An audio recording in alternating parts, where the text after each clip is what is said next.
So, eto na. Mga kababayan, umpisahan na natin agad. Diyos ko, kung naalala ninyo mga kababayan noon, si PBBM ay ayaw mangialam dyan sa impeachment ni Sara. Ah? Mga kababayan, kung naalala nyo noon, sabi nga ni PBBM, itong impeachment ay ipaano na lang natin yan, ipaubaya na lang natin yan sa Kongreso at sa Senado. Pero ngayon mga kababayan, nag-iba na. Bakit? Kumbinsido si Pangulong Bongbong Marcos na dapat makonvict si Sara sa paglustay ng confidential fund na hindi niya maipaliwanag at hindi niya maharap-harap, at ito ay ipinaubaya niya na lamang sa kanyang mga bayarang abogado, which is totoo naman talagang binayaran. Bakit? Sinong tangang abogado na mag-aabogado kay Sara kung hindi sila binayaran? Yan ang literal, yan ang real talk na bayaran. Binayaran sila ni Sara na kahit alam nila na hindi nila masagot at kahit alam nila na hindi nila alam kung saan dinala, kailangan nilang pagkasinungalingan, kailangan nilang depensahan. Bakit? Kasi bayad sila. Ganun yun, mga kababayan. Pakinggan ninyo mga kababayan, kumbinsido na si PBBM noong nalaman, noong napanood ni PBBM ang mga binitawang salita ni Acosta na kung saan ultimo mga senador nabubuysit kay Gina Acosta dahil sa paulit-ulit na tanong, hindi alam sagutin. Eto na mga kababayan, ako pakinggan natin. Eto. Patay tayo dito ngayon, Sara. Do you think the prosecution has done enough to merit conviction? Sa ngayon po? At least on this particular article. Okay, ayon sa palasyo, in a way, yes. Pagdating sa pagturo kay Vice Presidente, kay Colonel Chica, na sila ang nag-control ng pondo. Para sa confidential funds. Nako. May basihan para makonvict si Vice President Sara Duterte pagdating sa issue ng paggamit ng confidential funds. Ito ang posisyon ng palasyo kaugnay ng naging pagtestigo ni Gina Acosta, dating Special Disbursing Officer ng Office of the Vice President sa impeachment trial ni Vice President Sara Duterte kahapon. Sa pagdinig ng impeachment court, paulit-ulit na itinuro ni Acosta si Colonel Raymond Dante La Chica, dating Chief Security Officer ng OVP, pagdating sa kung sino ang may alam kung paano nagastos ang 125 million pesos na confidential funds ng OVP. Ang sagot naman sa akin ni ISO officer, Ma'am Gina, kung ano man ang binigay ko sa iyo na mga dokumento, yun na yun. Kasi ang mga transaction o ang operation door is very sensitive information. Sensitive information po, Ma'am Gina. At saka confidential po ito. Kaya kung ano ang binigay ko sa iyo na mga acknowledgement receipt, yun po, yun. Yun na yun. Okay. Patay tayo dyan, mga kababayan. So, alam nyo na. So, sa madaling salita, kung ano yung utos ni Sara, wala ka na ibang tanong. Kung ano yung nilagay dyan, wag ka na magtanong. Kasi yun na yun. Sabi ko nga sa inyo, mga kababayan, nilaglag na ng nilaglag eh. Sa totoo lang, sa mga hindi nakakaalam, si BBM nanunood yan. Sabi ko nga sa inyo, pag galing yan sa visit dito, kung naalala nyo, si BBM kahapon ay pumunta ng Bulacan, no? Sa may mga electric jeep, pagawaan ng electric jeep. Pag uwi niyan, pagpunta ng palasyo, nanunood yan ng impeachment. No? Chini-check niya yan. Oo, inaano niya. Inuobserbahan niya kung ano ang mangyayari. Siyempre, marami yan sila doon, nakaupo, magpamilya.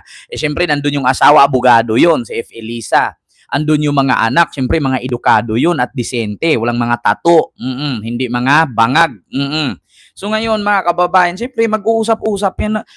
Diyos ko, hindi porkit presidente yan, ay may pamilya din yan. At least yung pamilya niyan buo, hindi kalat-kalat, walang jowa, walang nabuntisan, walang hinalikang iba. Di ba? Kaya sa totoo lang, mag-uusap-usap yan. No? Habang kumakain yan, di natin alam. Habang kumakain, nandyan yung TV, naka-play. Manunood yan eh. So ngayon, syempre, magtatanong yan ngayon si BBM sa kanyang asawang abogada. O sabihin, ano bang magiging kaso nito? O ano bang magiging ganyan nito? Ano bang ganyan nun? So kaya, ang sabi ng palasyo, kumbinsido. Eto, mga kababayan, palasyo, kumbinsidong dapat makonvict si BP Sara sa issue ng paggasta ng confidential funds. Patay tayo dyan, mga kababayan. Nako, Diyos ko. So, ibig sabihin, mga kababayan, napanood na ng Pangulo. Napanood na ng Pangulo kung ano at anong kahinatnan dito. Anong consequences dito? Anong conclusion dyan sa hearing na yan? Bali-balita ko pa, mga kababayan. The more na paunti ng paunti ang senador, ay the more na pababa ng pababa ang boto ng conviction. Eto na nga mga kababayan. Kasi ganito mga kababayan, ang dami ko pong napanood ng mga law expert. Isa na dyan si Attorney Din Santa Maria. Si Din Attorney Mel Santa Maria. Ang sabi niya, ang nakalagay sa saligang batas sa korte, 2/3 ng boto ang magpapakonvict sa impeachable official na ini-impeach. So ngayon, hindi naman nilagay doon porque 2/3 ay 16. Paano kung merong namatay, merong nakulong, merong nagtago? So pababa ng pababa yan. Kasi saan ka nakakita? Ang senador dyan, 21 na lang kasi 2 nakulong. Yung isa nagtago. Yung isa DepEd secretary na. Isipin nyo 24 ang senador. Wala na si Sani Angara kasi DepEd secretary. Wala si Bato dahil nagtago. Nakulong si Jinggoy, nakulong si Marcoleta. So 20 na lang sila. 20 na lang ang senador na pipirma. So ilan ba ang 2/3 ng 20?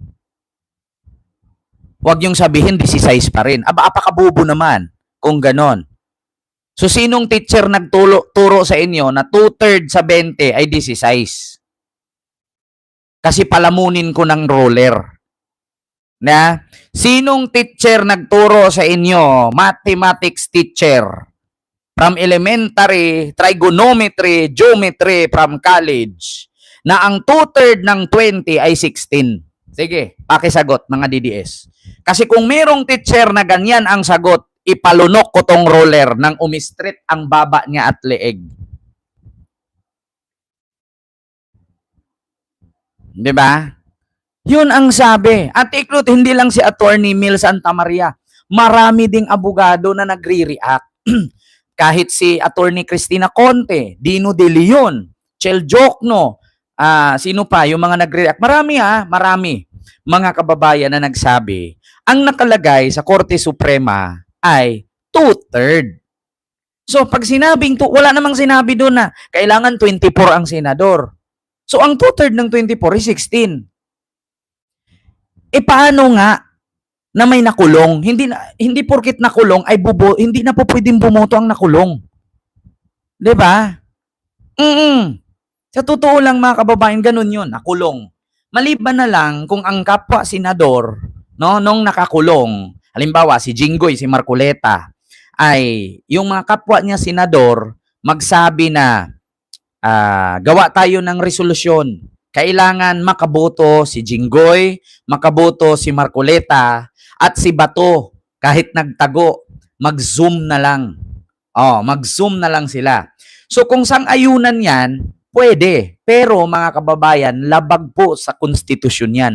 Walang ganyan. Walang ganyan mga kababayan. Labag sa konstitusyon. Kasi sa totoo lang mga kababayan, kung naalala ninyo noon, nung panahon ni Corona, wala si Dilima at that time. Nakakulong si Dilima.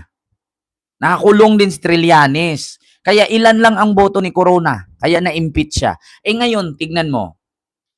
Acceptable na yon, wala na si Sani Angara. So 23 na lang sila. Nakulong si si Jinggoy, nakulong si Marcoleta, nagtago si Bato, tumakbo si Ligarda.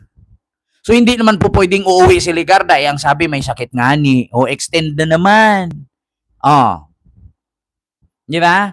Extend na naman. So ang mangyari dyan, mga kababayan, ilan ang nawala? Kasi acceptable na yun mga kababayan, nawala na si Sani Angara, 23 sila. Nakulong si Jinggoy, nakulong si Bato, si Marcoleta, nagtago si Bato, tumakbo si Ligarda. Ilan na lang ang natira? 19. Ilan ang 2/3 ng 19?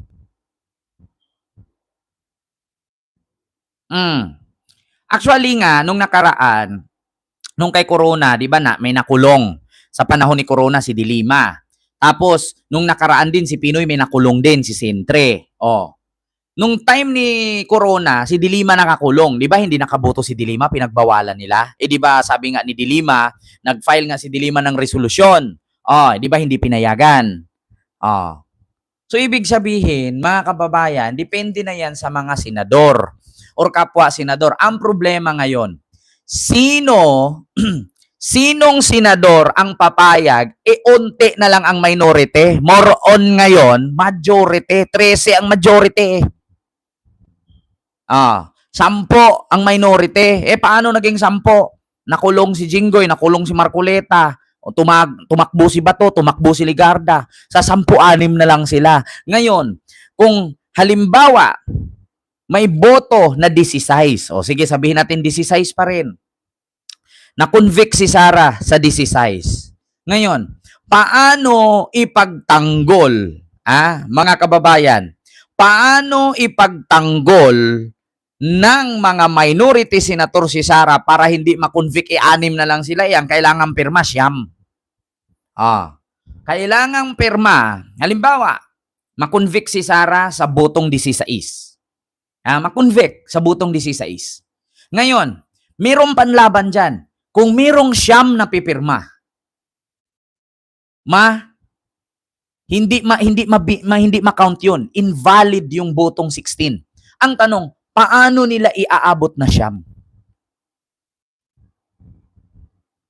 Paano nila paabutin ng siyam kung ang natitira 2 bilyar? Amy, Bongo, Robin, Pia, at Alan. 7 na lang sila. Di ba dapat siyam?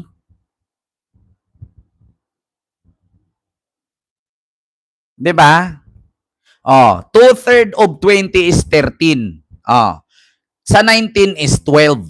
Kaya nga sabi ko sa inyo mga kababayan, nako, kumbinsido na talaga si PBBM. Kung naalala nyo nga ang sabi, hindi pwede, naalala nyo ang sabi, hindi pwedeng buksan ang BIR box kasi bawal daw. Pero, ang sabi, ang Pangulo ng Pilipinas lang ang may karapatan magsabing buksan o hindi. Anong sagot ni BBM? Buksan nyo yan. So, ibig sabihin, sang-ayon nga si BBM. Diba? Patay tayo dyan. Continue, Ma'am Rizelicio, silo po. Una na ring sinabi ni Acosta na kaya lamang niya ibinigay ang 125 million pesos kay Colonel La Chica ay dahil aprobado umano ito ni VP Duterte.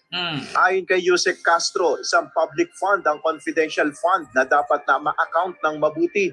Kapag hindi ito na i-account ng mabuti at hindi naman ito sa ngayon na papasinungalingan ng Vice Presidente na siya talaga ang nakakuha ng pera upang gamitin sa kanyang pagpoprotekta, pansariling pagpoprotekta, at siya ang nakapirma sa liquidation report. So kapag hindi na si ayos mabuti at nawawala ang mga dokumento, ang ibig sabihin niyan may prima facie evidence na ito ay nagamit ng personal. Narinig ninyo? Sinabi ko yan kanina. Kapag ang mga dokumento dito ay ito sa mga nagsasabing DDS dyan. Ito, mabilis lang tong intindihin kahit alam kong mga narcissist kayo. 'Di ba, alam ko na kayo laging tama, hindi kayo nakikinig kasi lagi nga kayo tama, ultimong Google nga fake news eh, kayo yung totoo. So, sana naman kahit kaunti may makuha kayo ditong aral. Lagi nyo kasing sinasagot, confidential nga ni, kahit sabihin mong confidential, inimbestigahan nga ni, sige, bigyan ko kayo ng example. Halimbawa, may pinatay ako. Confidential, hindi pwedeng sabihin. Iniimbestigahan ako. So, hindi pa po pwedeng imbestigahan kasi confidential? Inimbestigahan nga ni. Di ba? Ganun lang naman, mga DDS at mga loyalist at kakamping. Kapag kasi nagot kayo ng mga DDS, halimbawa, ang kakamping at loyalista nagsabi, Sara, saan mo dinala? Sara, magsalita ka na. Sara, saan si Mary Grace Piatos? Saan si Bilat? Saan si Pagong? Saan si Ngit-Ngit? Saan si Pusa? Saan si Poki Makate? Saan si Gina Cool? Siyempre, ang sabihin ng mga DDS, confidential nga ni. Given na yun, confidential. Iniimbestigahan eh. So, porket confidential, once na inimbestigahan, makakalkal talaga yan. Bakit? Inimbestigahan nga ni. Di ba? Okay lang sana kung ang hearing na yan ay sa barangay lang. Pwede mo naman, pag sa barangay lang yan, pwede naman sabihin, sige, close na kayo, huwag na kayo mag-away ha, o bati-bati na, yakap-yakap na, shake hands. Mga kababayan ko, utang na loob, lalo na sa mga DDS, sa Senado na po yan. Tapos sasagutan naman mga DDS niyan, hindi naman korte ang Senado. Wala naman kasi sa korte yan eh. Kasi kapag impeachable official na inimpeach, sa Senado talaga yan ihihiring, hindi sa korte. Bakit? Sa Senado yan, kasi yan yung hukom di umano sa taong bayan. Kasi kung Korte Suprema yan, sa mga private citizen yan. Sa mga kanya-kanyang buhay ang korte. Ang Senado, pangkalahatan yan. So, once na kinalkal yan dyan, ultimo, isang hibla ng bulbul ni Sara dyan, bubuliklatin talaga. Kahit sabihin nyo, confidential nga ni, nako, maniwala kayo sa akin. Kahit ultimo, maiksing bulbul ni Sara, bibilangin dyan, maniwala kayo. Kinalkal na yan eh.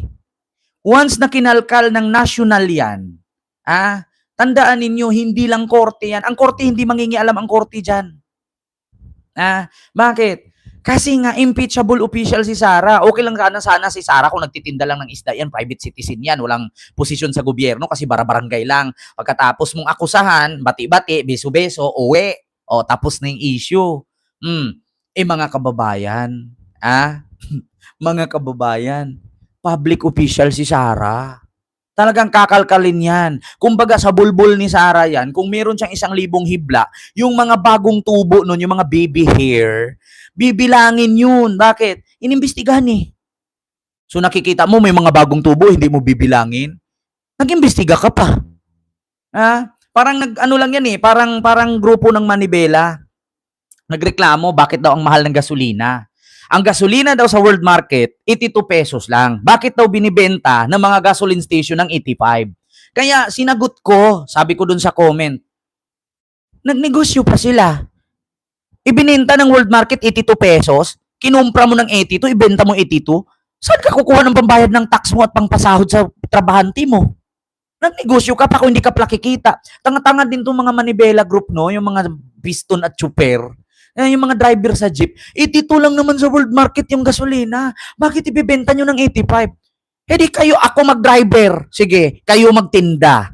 Kumprahin mo sa world market yung gasolina, 82, tapos ibenta mo 82. Saan ka kukuha ng papasahod mo dun sa mga pump attendant? Saan ka kukuha ng papasahod mo sa cashier? Saan ka kukuha ng pambayad mo tax sa gobyerno? Tanga-tanga lang. Diba? Parang kay Sara lang yan. Nag-imbestiga ka pa. Ang bulbul ni Sara, mayroong 1,701 bulbul. Yung 1, yun yung baby hair. Tapos hindi mo isali, 1,700 na lang. Nag-imbestiga ka pa kung may iwanan ka palang isa. Ano yan, sabon na Joy? Na isang patak, 99.9% ng germs ang nawawala, may isa pang iniwan. Diba? Yung sabon nga na Joy, pagpatak mo sa plato, Di ba nakalagay, 99.9% tanggal ang germs. Eh, ba't nag-iwan ka pa ng isa? So, ibig sabihin, hindi talaga totaling malinis. Kasi may 1 pa eh. Di ba? Ganun yarn. Kita nyo na, mga kababayan. Ganyan. Oh, ganyan mga DDS ha. Intindihin mabuti. Huwag maging tanga, huwag araw-arawin para hindi masaktan. O, ito yung sunod. Naku po, mga kababayan, ito pa. Oo. Hay, nako. Dito naman si Reynald Bindok. O, baka kasali to sa confidential ni Sarah. Oo, kasi Bindok, di ba? May nakita akong Dudoy Bunal, Dudoy Bundok, Dudoy Bindok. O, kasali yan.